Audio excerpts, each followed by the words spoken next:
Welcome to the Creative Condition podcast with me, Ben Talon, illustrator and creativity coach, founder of the Creative Condition, artist and writer. I bring 20 years of creative industry experience and a lifelong love of creativity, a fundamental pillar of human happiness, to you through ongoing personal exploration and the shared experiences of others. You'll get a nourishing mix of creative industry professionals and people far and wide using creativity in ways that can take our learning to the next level so we can maximise our unique blend.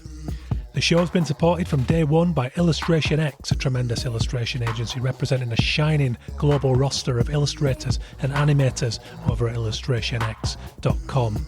The music for the show is by Dirty Freud, who you can listen to now on all good streaming services.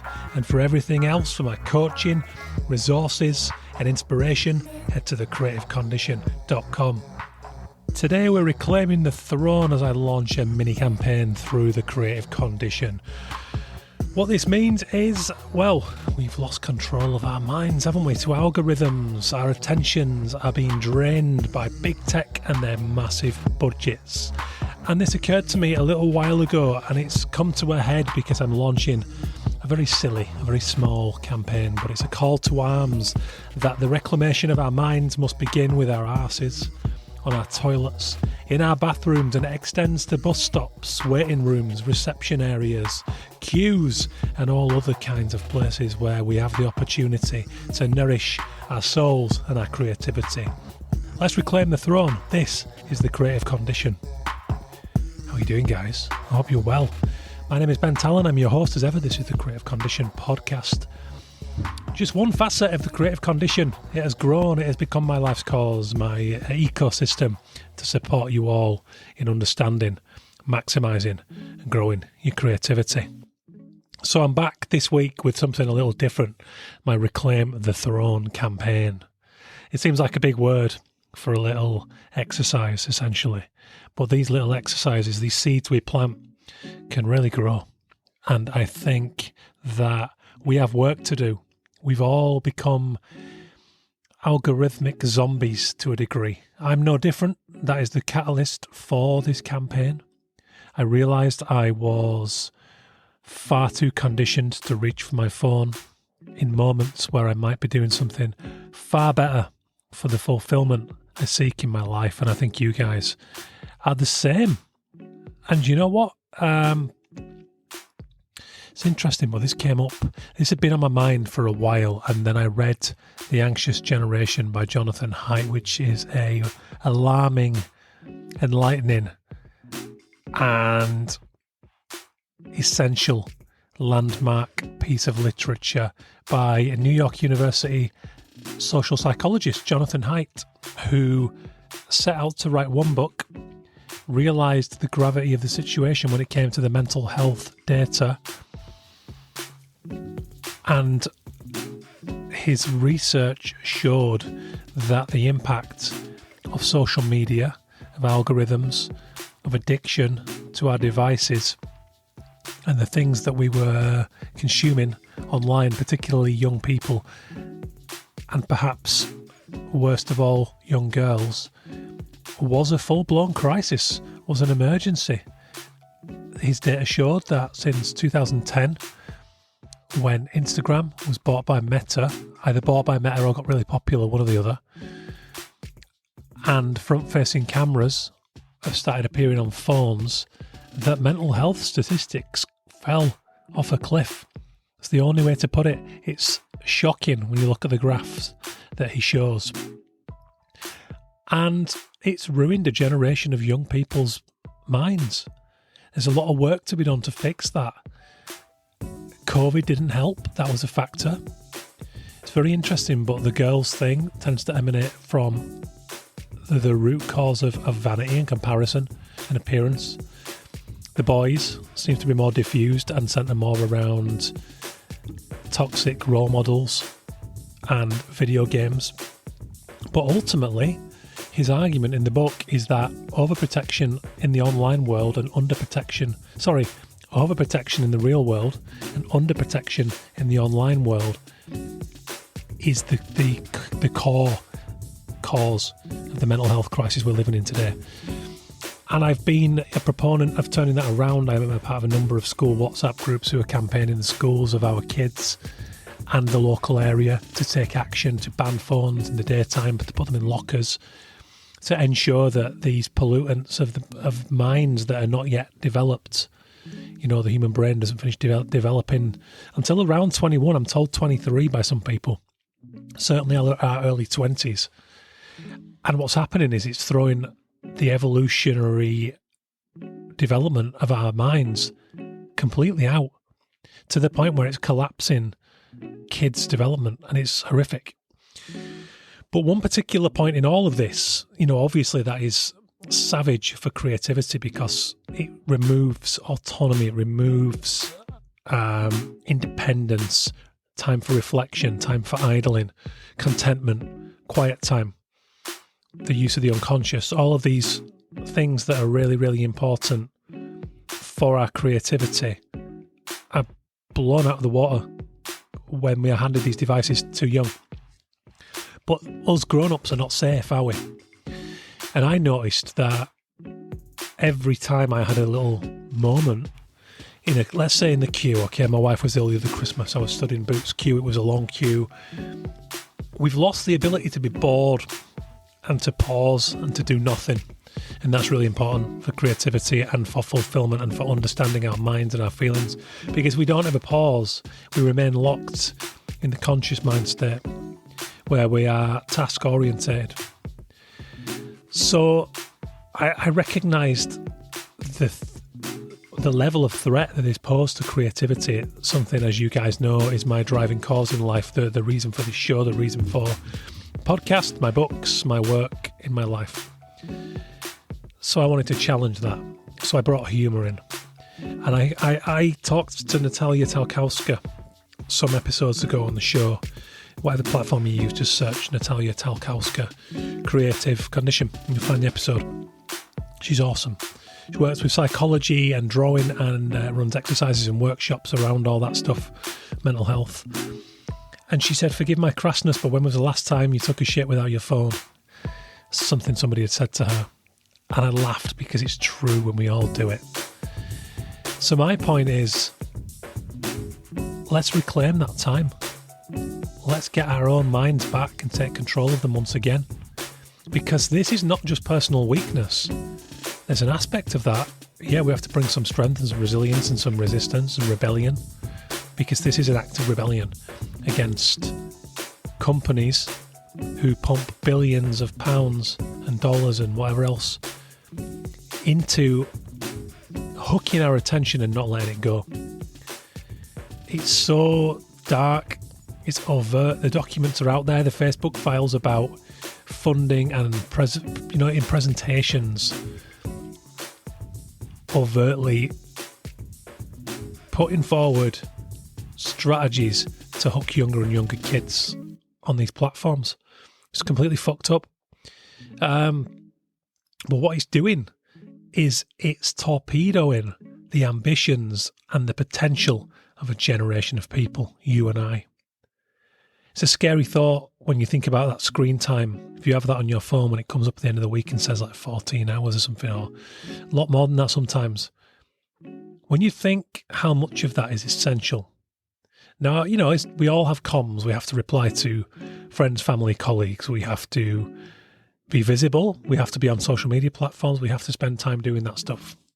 But my guess is that it's a minute percentage of that stuff that cannot wait. It has to be done in those moments. So that's fine.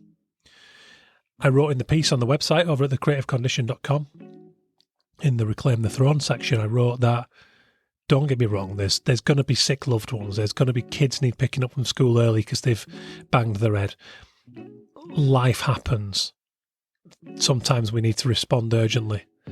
I'm not being a complete, bitter veteran going, get off your phones, there's no good uses of them, it's ruining you. There's loads of amazing uses of technology. I'm using one of them right now to speak to you out of my garden studio. I'm very thankful of it. It's enabled my entire career. It enables connections with friends and loved ones across the world. If it went tomorrow, I'd be gutted. However, the nature of this stuff and the funding ensures that once we've done the essential thing, we are kept there. We waste time scrolling, going across people's stories, clicking on adverts. It's bullshit. It's taking us away from our autonomy and our observation and our immersion in the world around us. So that is the root of this campaign. And I'm speaking to you guys today to plea with you also to take on board what I'm trying to do here, which is a very small action, which is to stop first and foremost me going on my phone in these moments. Where possible, obviously the essential stuff still stands. But after that, to recondition myself to think of something better, have things going on, have personal lines of inquiry going on. Maybe you journal, maybe you write. I think of my brother, for example. We're extremely close, and he works at a digital marketing agency full time. But his emotional creativity outside of that, he's written a book on wrestling. It's awesome. I've been helping him edit it. He writes every issue for United We Stand, the fanzine for Manchester United. Very creative guy, very funny, very amusing, got a great sense of humour, full of ideas. There are things you can be doing. It doesn't have to be a full-on cause, career. It doesn't have to be profound. It doesn't have to be anything. You could stare at the wall. Somebody replied to my post about this saying they like to just stare at the tiles on the bathroom wall. As you guys know, I had Tom Hodgkinson on the podcast, editor and founder of The Idler magazine, which is awesome. Their tagline is slow down, live well, have fun. And Tom has a book called An Idler's Manual, and it's 50 ways to idle in your life and don't take out much time or commitment. Sit on a park bench, stare at a wall. It's just little things like that, little moments to reclaim your mind, get off the phones, get off the devices which are highly addictive, funded to be so. This is not predominantly your fault. You have to have some discipline, you have to take some action to stop it, but it is there. We are all part of this disease and this grab of our attention. It's horrible. But this can be fun. So, I'll read you out. I wrote on the website. Welcome, data subject. Data subjects. Fucking data subjects. I read about some big tech companies referring to humans as that. And we've made that very easy for them, haven't we? Us, with our cricks in our necks, our strained eyeballs and hunched postures, lurched over our pocket computers for hours on end each day. It used to be easy to be bored, a vital headspace for optimal creativity. A clear mind grants us access to the unconscious. We need to ponder, remember, fantasize, and solve problems. We sat upon the bathroom throne as kings and queens of our minds. These days we've demoted ourselves to court jesters, dancing to the merriment of social media feeds. We're distracted, deafened by ego shrieks, divided and downtrodden by news cycles at great cost to our personal growth. Reclaim the Throne is the Creative Conditions campaign to recognise the need for a downtime revolution. The resistance to the big tech coup of our minds starts with our arses. From there, we will reclaim the bus stop, the park bench, the underground train, the taxi, waiting rooms, receptions, and the good old walk from A to B. These clutches of 2, 5, and 10-minute windows add up to a valuable, regular chunk of time to spend on something better than the algorithm sludge we've been pumping into our brains for too long. I hope you'll join the cause and report back with news of your own glorious anointment. So this is where we are, Since I made a conscious decision to either leave my phone outside the bathroom or leave it in my pocket, I've gone through 3, now nearly 4 biographies in just over 6 months. That is in addition to my other reading that I do before I go to sleep, via audiobooks, and sometimes in the studio or in the morning with breakfast. I am burning through books like never before. I feel more curious than before. I feel more energised. I feel less scatterbrained, that's for sure. I'll tell you what one thing has done, coming off Instagram. I mean, I've not binned my account. It's still there. I will keep it alive. But I'll go a week, 2 weeks now between going on there. I'm not missing anything. I think I missed one message that would have helped if I'd seen it 2 days earlier. So I'm checking it slightly, the message bit a little more often. But I'm not trapped by it anymore. I don't have to create different dimension images. I don't have to create reels anymore. I go on LinkedIn, I do my social media on there. I go on Substack, I write and I engage with people on there. Other than that, I arrange calls, I have coffees, I check in with people directly. All that's done is given me a greater sense of belonging. I've got a clearer mind now. I don't get distracted and miss hearing my wife as often as I did when I was on social media. And now when I see something out and about and I'm drawn to it or I enjoy it, my default mechanism is not to think of it through the lens of Instagram and how I'm going to share it on there. It's been hugely positive for me and I recommend you do the same. But when you add up all these moments, if we're talking 5-10 minutes here and there throughout a day, let's say you stand at a bus stop for a minute, you sit on the toilet for 5 minutes, you have a walk somewhere to get some fresh air and back, you've already got back about 20 minutes of valuable time to either do nothing and rest, think about something positive, or make a tiny thing, make a poem, do a haiku. I wrote in this piece that I spend too long in that toilet sat on the throne. That gives me the chance to write actual short stories. Sometimes I'll read 2 chapters in my book. If you're a bank robber, if you're in and out and you're quick, which my wife raised this issue, by the way, not everyone spends as long as you in there, you know. I don't know if this is going to work. Bollocks. Come up with a line for a haiku. You've still created something. You've still nourished your brain and immersed in something. Just rest. You know, the world is noisy, it's busy, it's frenetic paced out there, so do that. Anyway, you get the idea. I've reclaimed so much of my own time back and I want you guys to do the same. And if we all do that, and we tell a loved one or a friend to do that and explain them why, send them to this page, send them to thecreativecondition.com/throne. Spells it out for you. Then they will be better humans for it. One mechanism I have, because sometimes, obviously, we're conditioned to feel like there's amazing things waiting for us on our phone. If I get that feeling and I catch myself coming close, I have a chat with my deathbed self. That's a mechanism I use in my coaching practice.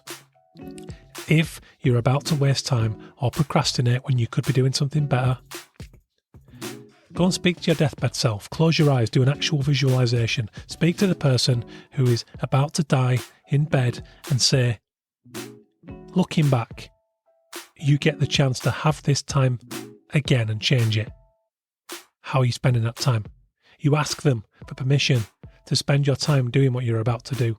If it's bullshit and it's scrolling Instagram or it's distraction or it's messaging when you could just group all your messages and do it in one hit in the evening, they're going to say, no, fuck off. You'll regret this when you're in my shoes, when you're laid up on this bed.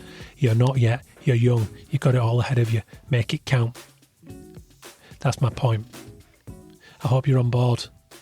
Big thank you to Illustration X for sponsoring the show as ever. It's been 10 years of the Creative Condition podcast, formerly Arrest All Mimics. If you're an OG, thank you so much. That means a lot. If it's your first time, thank you so much. That means a lot. Tell a friend, this is my cause. I'm here to elevate creativity. If you want to work directly with me, I have coaching programs available. We can customize them. Wherever you are, if you're stuck in a job, if you want a positive change, if you want a roadmap to getting somewhere better, I can work with you long term. If you just need a jolt, if you need setting back on track, if you need reminding of why you did this in the first place and practical steps to achieve it, I've got a pit stop session. Head to thecreativecondition.com/coach. Fill out the form, have a read, we'll have a chat, we'll jump on Zoom, no obligations. If we're a good fit, I'll discuss, I'll get you a quote, maybe we could work together. Nice one, guys. Tell a friend, rate, review, subscribe, it all helps. Thank you to Illustration X for sponsoring the show as ever. The music by the wonderful Dirty Freud. Go and have a look. He's all over Spotify and all that stuff. Live gigs as well. Go and see him. Nice one, guys. Reclaim the throne. That's where we are. See you later.